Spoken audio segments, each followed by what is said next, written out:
ఇక నంద్యాల జిల్లా గాజులపల్లె దగ్గర గూడ్స్ రైలు పట్టాలు తప్పింది. దీంతో పలు రైళ్ల రాకపోకలకు తీవ్ర అంతరాయం కలిగింది. వెంటనే సమాచారం అందుకున్న రైల్వే అధికారులు యుద్ధ ప్రాతిపదికన మరమ్మత్తు పనులు చేపట్టారు.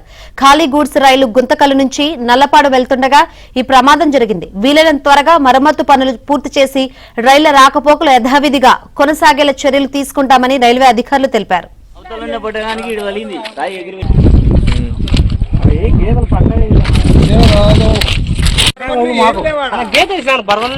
అవతల పట్టడానికి ఇటు వలింది రాయి ఎగిరి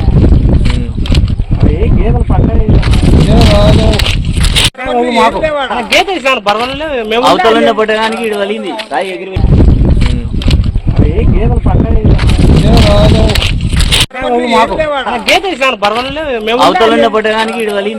ఎగిరి ప్రమాదం జరిగింది. వీలైనంత త్వరగా మరమ్మత్తు పనులు పూర్తి చేసి రైళ్ల రాకపోకలు యథావిధిగా కొనసాగేలా చర్యలు తీసుకుంటామని రైల్వే అధికారులు తెలిపారు. అవతల పట్టడానికి ఇటు వలింది రాయి ఎగిరి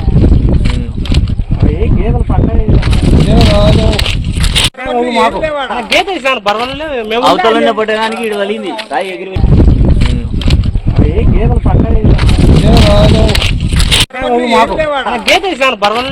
అవతల పట్టడానికి ఇటు వలింది రాయి ఎగిరి